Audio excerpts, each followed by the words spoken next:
बिस्मिल्लाहिर्रहमानिर्रहीम, अस्सलाम वालेकुम। Myself Khizar Ahmed Usama MK preparation के प्लेटफॉर्म से आपसे मुखातिब हूँ। स्टूडेंट, इससे पहले हम बात कर रहे थे सी और सी प्लस प्लस लैंग्वेज के कुछ स्ट्रक्चर्स के बारे में। लास्ट लेक्चर में हमने बात की थी कंट्रोल स्ट्रक्चर्स में, और उसकी जो टाइप थी सिलेक्शन स्टेटमेंट्स, उसको हमने पढ़ा था।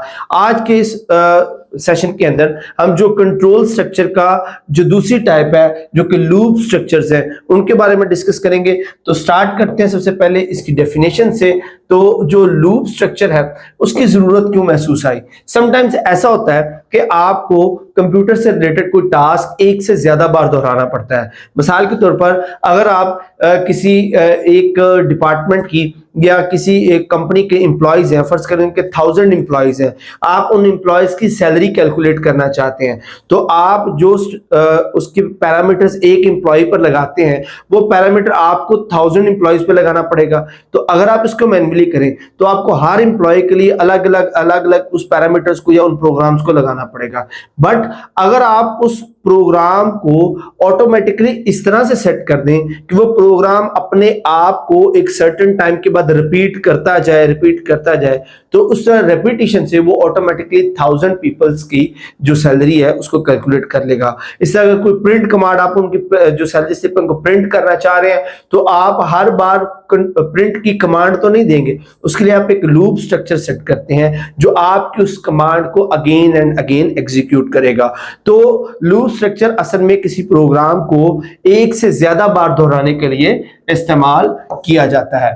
तो डेफिनेशन की बात करें, एक सीक्वेंशियल कंट्रोल स्ट्रक्चर है जिसके अंदर जो all statement are executed one after the other, एक के बाद जो दूसरी है वो एग्जीक्यूट होती रहती है टिल देन के कोई सर्टेन कंडीशन या जिसको रोका ना जाए या खुद ब खुद उसकी सर्टेन कंडीशन ना आ जाए। एक स्टेटमेंट तब तक रिपीट होगी, इसके अंदर अब एक स्टेटमेंट भी हो सकती है, नंबर ऑफ स्टेटमेंट भी हो सकती है, क्योंकि जब हम लूप अप्लाई करते हैं तो लूप जो है पूरे सेट के ऊपर होता है। आप उसके अंदर एक स्टेटमेंट लगा सकते हैं, मल्टीपल स्टेटमेंट भी जो है लगा सकते हैं। ये एक ऐसा कंट्रोल स्ट्रक्चर है जो एग्जीक्यूशन ऑफ अ स्टेटमेंट और set of statement on the basis of condition is called a loop structure. यहाँ पे आप कंडीशन जरूर अप्लाई करते हैं कि वो जो आप रेपिटेशन चाह रहे हैं, जो आप उस स्ट्रक्चर को लूप करवाना चाह रहे हैं, उसके पीछे क्या कंडीशंस होंगी, कब तक वो खुद को कंट्रोल करेगा। अब बेसिक पर्पस हमारा क्या है लूपिंग के लिए? लूप स्ट्रक्चर अप्लाई करने के पीछे हमारा पर्पस क्या होता है? टू एग्जीक्यूट अ स्टेटमेंट और number of statements for a specified number of times. कि हम एक स्टेटमेंट या जो ग्रुप ऑफ स्टेटमेंट है उसको नंबर ऑफ टाइम्स के लिए रिपीट करवाना चाहते हैं। खास नंबर ऑफ टाइम्स, हम उसके लिए इसको लिमिटेड भी कर सकते हैं और अनलिमिटेड भी कर सकते हैं। सेकंड जो हमारा पर्पस होता है, टू एग्जीक्यूट अ स्टेटमेंट और number of statement depending upon certain condition being true और फॉल्स। कि हम इसके ऊपर कंडीशन भी लगा सकते हैं कि अगर वो कंडीशन ट्रू हो देन लूप स्टार्ट हो, अगर वो कंडीशन ट्रू ना हो तो लूप को स्टार्ट ना किया जाए। तो हम इसको कंडीशन डिपेंडेंट भी कर सकते हैं। हमारे पास जो है बेसिकली सी के अंदर, सी लैंग्वेज के अंदर 3 तरह के लूप्स होते हैं। उनके अंदर हमारे पास जो पहला लूप है that is if loop. If loop होता है, उसके बाद व्हाइल लूप होता है एंड डू इफ लूप होता है। यानी कि इसके अंदर इन तीनों स्टेटमेंट्स को हम अलग अलग स्टडी करेंगे। For loop, while loop and do while loop, 1 2 and 3, ये 3 टाइप्स है, for loop, while loop and do while loop. अब हम इनको वन बाय वन जो वो डिस्कस करते हैं। Let's start with the while loop, for loop. अब जो फॉर लूप है ये सिंपलेस्ट जो है वो लूप है, सादा तरीन लूप है सी लैंग्वेज के अंदर। इसका जो सिंटेक्स है कुछ इस तरह से होगा। इसका सिंटेक्स फॉर, हम उसकी कमांड लगाते हैं और इनिशियलाइजेशन, कंडीशन, इंक्रीमेंट या डिक्रीमेंट। अब इसके अंदर जो हम स्टेटमेंट रिपीट कर रहे हैं वो स्पेसिफाइड नंबर ऑफ टाइम्स के लिए होती है। यानी कि इसके अंदर हमें पता होता है पहले से कि हम जो ये प्रोग्राम है या जो स्टेटमेंट है इसको कितनी दफा रिपीट करवाना चाह रहे हैं।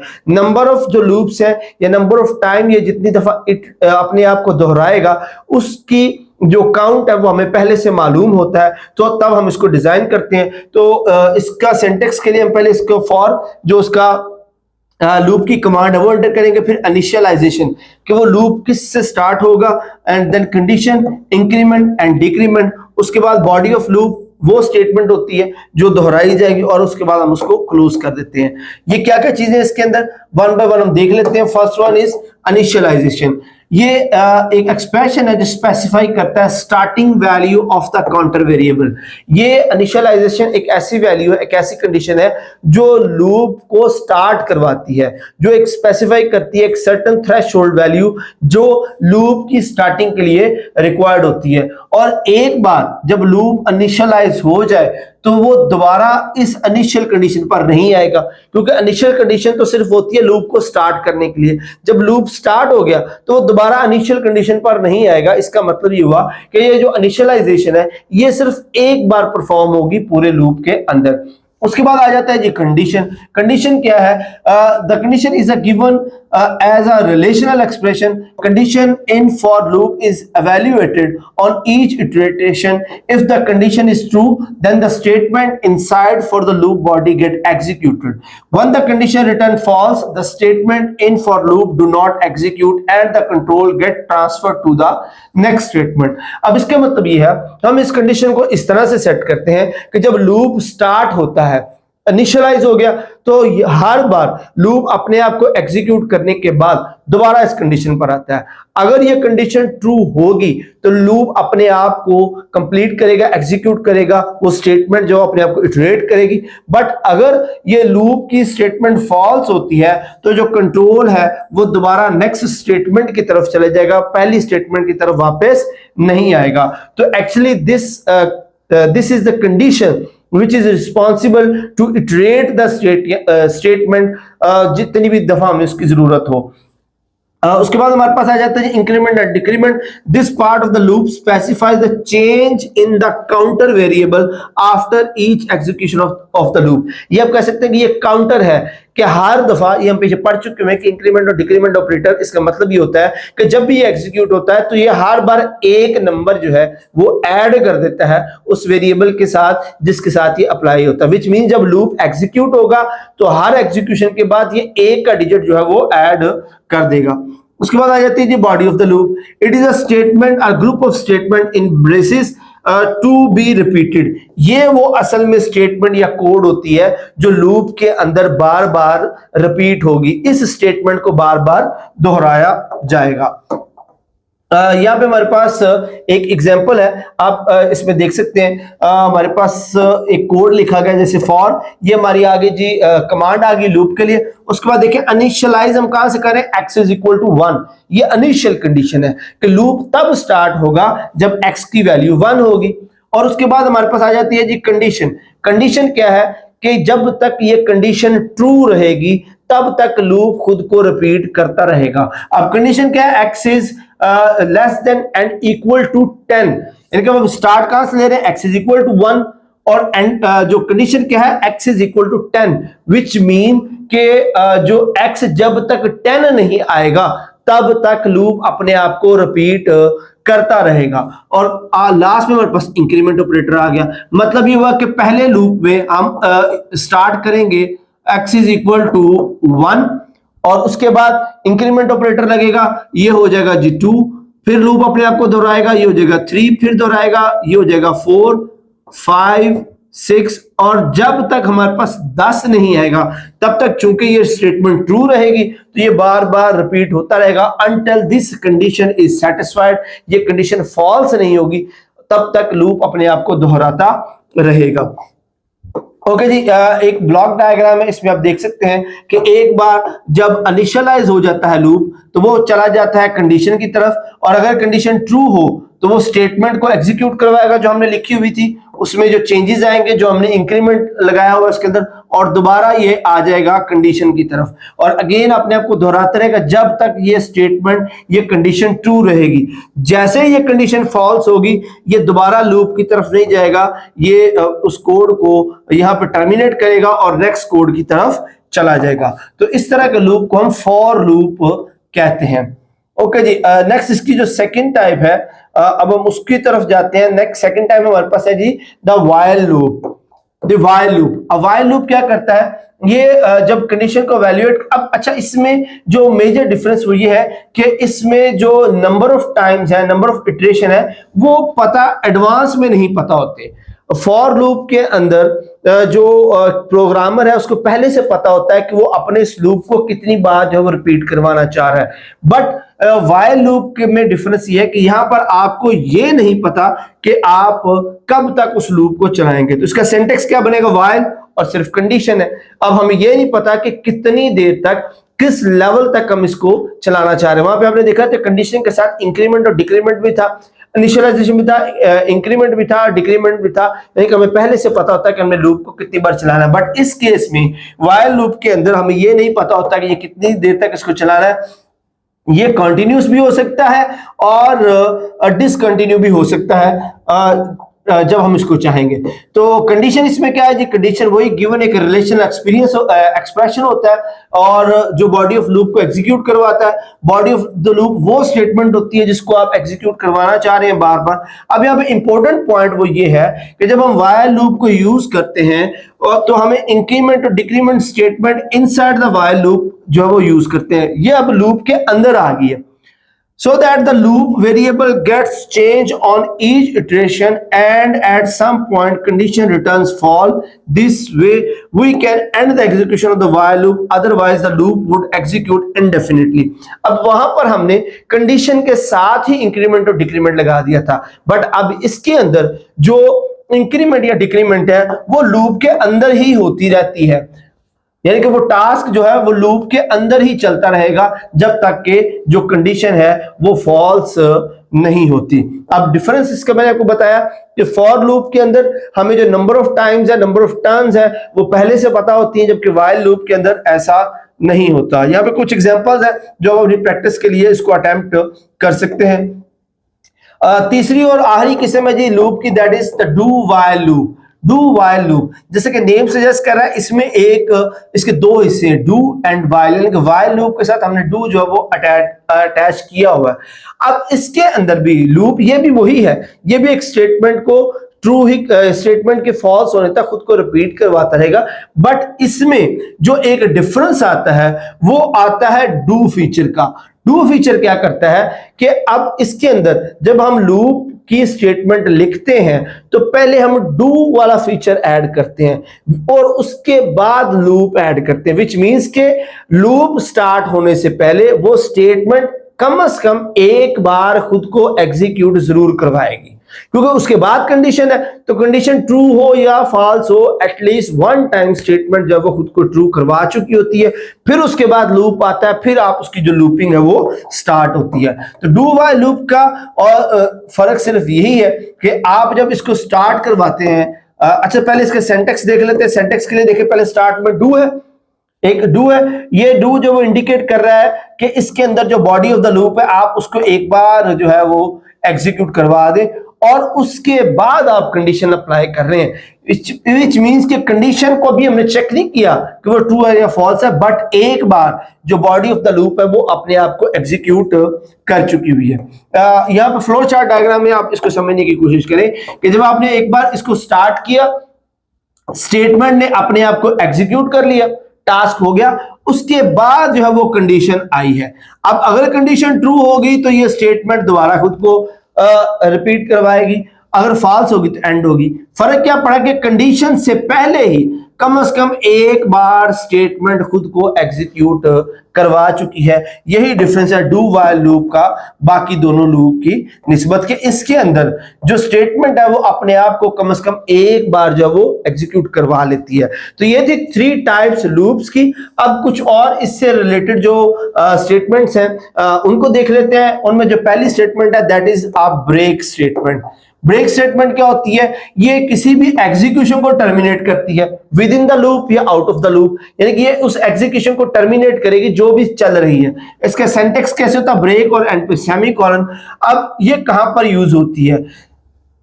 ये क्या करती है? Came out of the loop. जैसे ही आप इस स्टेटमेंट को अप्लाई करते हैं, जो हमारी स्टेटमेंट है वो लूप से बाहर आ जाएगी, वो टर्मिनेट हो जाएगी। इफ यू रिमेंबर, तो जो हमारे पास स्विच कंडीशन थी, हमारे पास जो स्विच ऑपरेशन था उसके अंदर भी हमने देखा था कि जो हमारे पास केसेस थे, हर केस के बाद हमने एक ब्रेक स्टेटमेंट लगाई हुई थी। तो ब्रेक स्टेटमेंट क्या करती थी कि उस केस में से जिसके साथ वो आउटपुट को हम कंपेयर कर रहे होते हैं वो उससे बाहर आके दूसरे केस में एंटर हो जाता है, विच मींस कि जो ब्रेक ऑपरेटर है ये असल में उसको जो भी एग्जीक्यूशन हो रही है प्रोग्राम को उस एग्जीक्यूशन से बाहर निकाल लेता है, चाहे वो लूप हो, चाहे वो केस हो या कुछ भी हो, वो उसकी उस एग्जीक्यूशन को टर्मिनेट जो है वो कर देगा।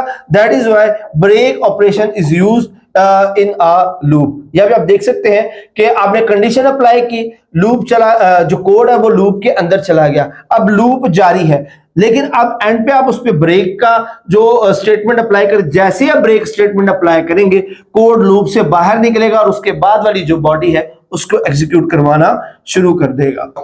अच्छा, उसके बाद आ जाते हैं जी कंटिन्यू स्टेटमेंट। अब कंटिन्यू स्टेटमेंट क्या है?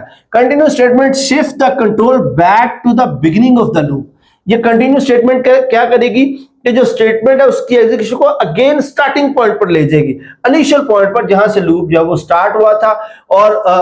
और जो ये कंटिन्यू स्टेटमेंट है ये इनकाउंटर इनसाइड द लूप भी हो सकती है और कंट्रोल जो डायरेक्ट जंप करेगा for at the beginning of the loop, और इसको हम बाईपास लूप भी कहते हैं, बाईपास स्टेटमेंट भी कहते हैं। इसका सिंटैक्स कुछ इस तरह से होता है, कंटिन्यू और आखिर में semicolon.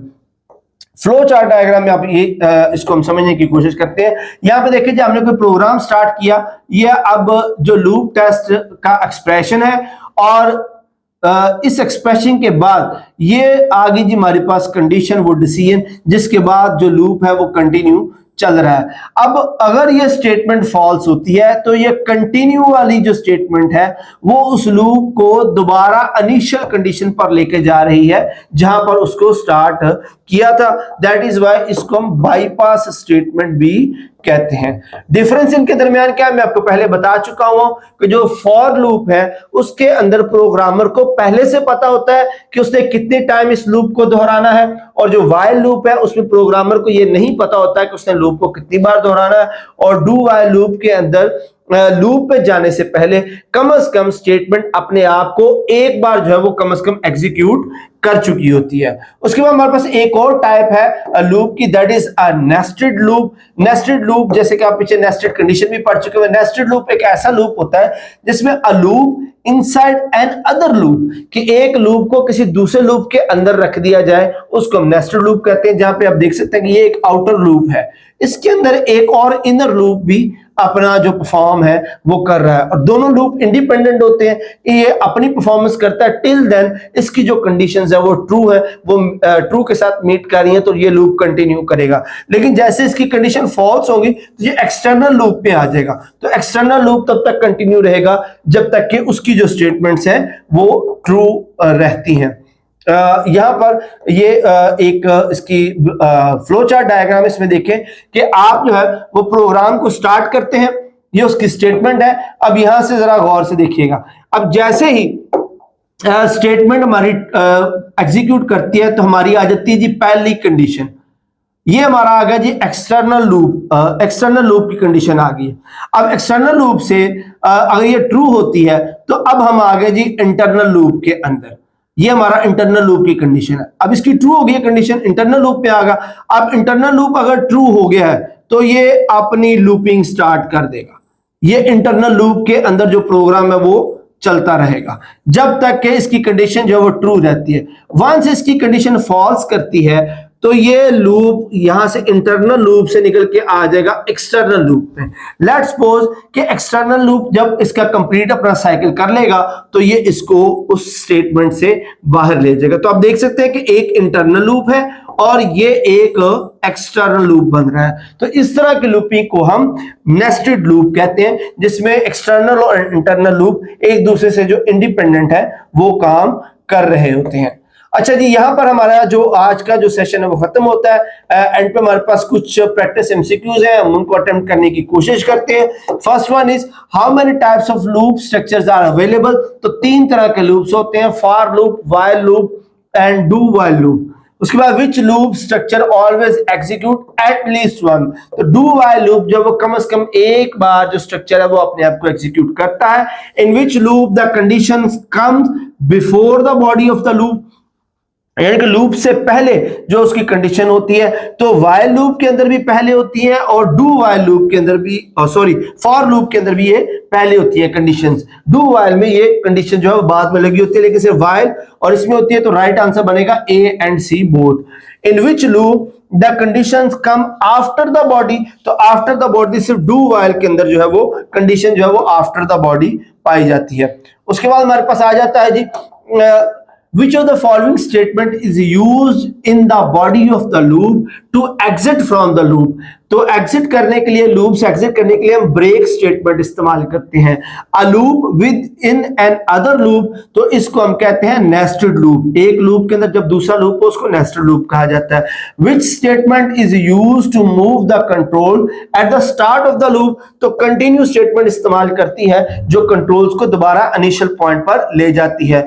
Which of the following loop is a good choice when the number of iteration are known in advance। तो अगर आपको पहले से नंबर ऑफ इटरेशन का पता है तो फॉर लूप जो है वो आपकी बेस्ट चॉइस होगी। So that's it for the session. Hopefully session जो आपके लिए बड़ा मुफीद रहा होगा। अगर आपके माइंड में कोई क्वेश्चंस हैं तो आप कमेंट सेक्शन में पूछ सकते हैं। नेक्स्ट सेशन तक के लिए अपना बहुत सारा ख्याल रखिएगा। अल्लाह हाफिज।